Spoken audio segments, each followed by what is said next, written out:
My 3 movies. That with great power comes great responsibility. The world's changing, everyone has a voice, and we have a responsibility to do the right thing and help out our neighbour and look after one another, and that's exactly what Spider-Man stands for. So, with great power comes great responsibility.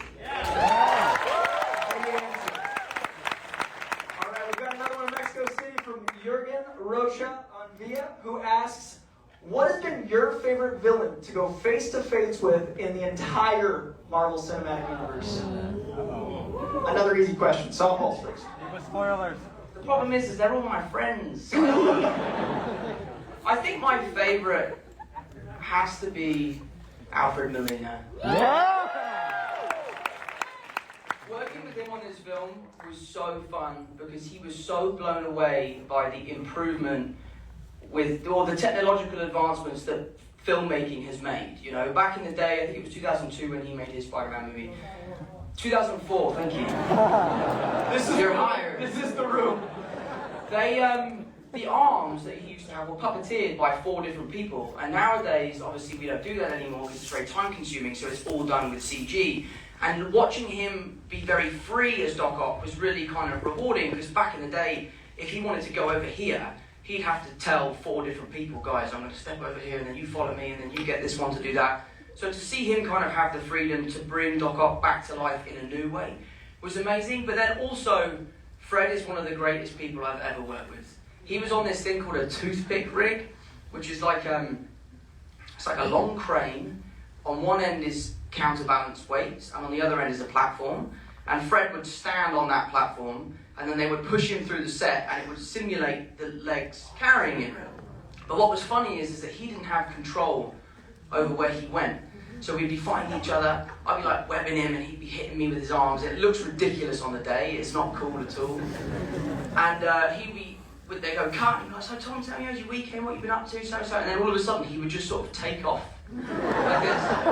And he'd continue talking to me, but he'd be like, I'm sorry, dear boy, I've got to go over here, I'm trying to reset.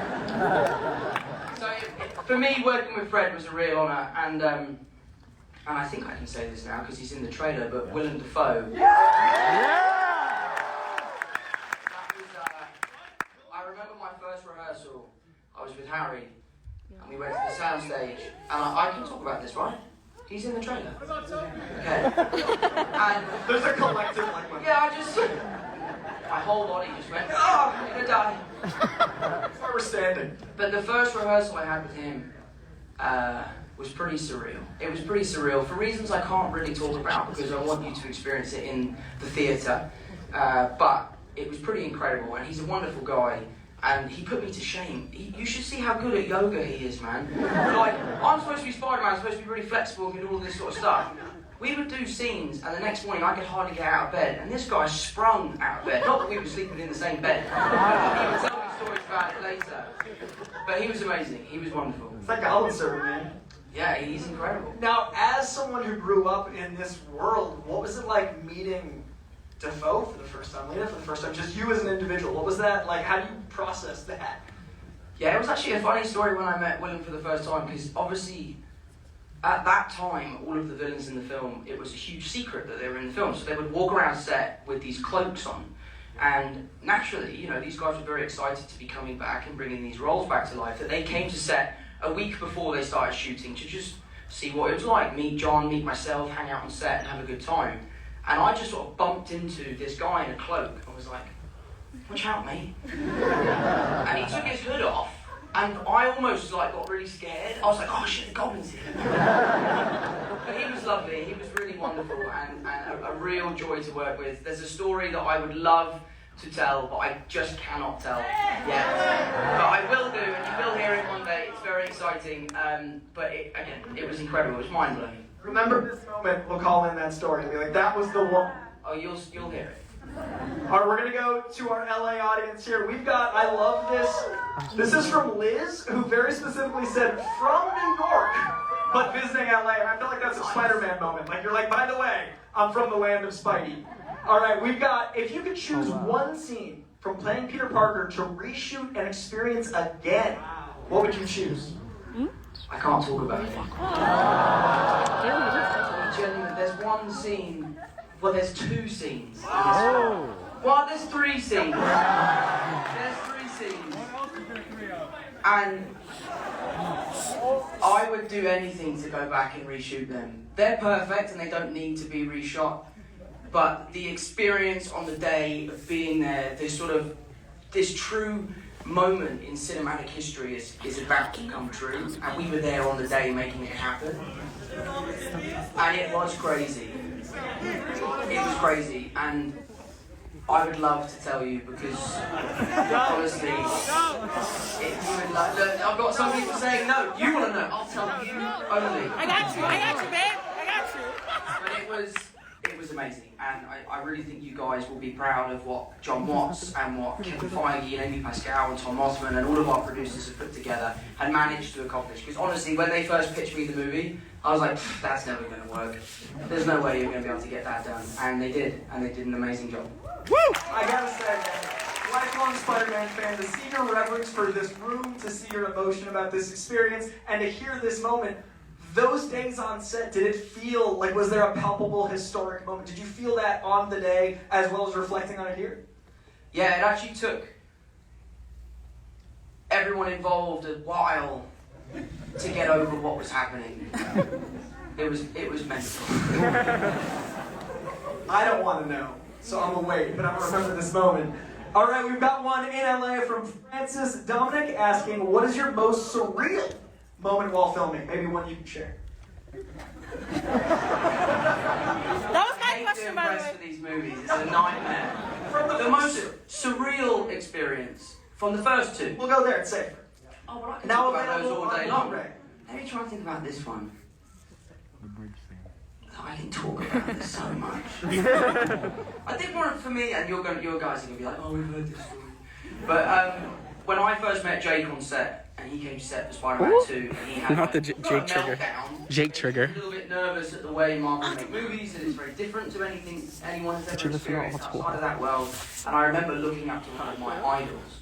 You know, he's one of my favourite actors, and being like, it's okay, like, we can figure this out together, and fly. Yeah, you can fly. You're Mysterio. Not. I gained 5,000. So yes, that was pretty surreal. Again, guys, listen. I'd love to tell you everything. You know I would. But I can't. Actually, you know what? On that moment, there's this amazing clip of you like soothsaying. There's a moment where you're talking about like Jake's your favorite actor, and you want to do this, and you have this thing where you're like, I'm a manifest. When you first had a conversation with Jake, was there a part of you that was like, how did I do this? Because it keeps happening. Yeah, because why would he work with Jake? We were like, I remember That's what I'm saying. saying. They asked me, who would you want to work with? And I said, Jake Gyllenhaal. And then 2 days later, Zendaya and I went to Crossroads, and Jake walked in and joined us. I was like, this is weird. And then the following day, he went to have lunch with John Watts at Crossroads, and while he was pitching the movie, all the lights cut out. Like, how Mysterio is that? But yeah, I mean, I manifested being in Spider-Man. Like when I was, 13 years old, I was on a red carpet and they asked me, who would you play? And I said, I'd love to be Spider-Man. And now I'm about to release that third.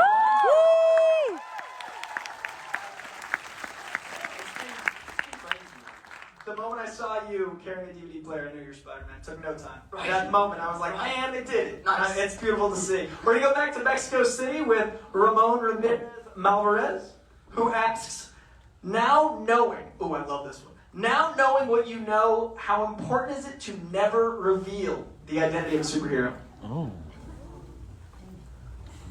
These questions, man. Now knowing what I know.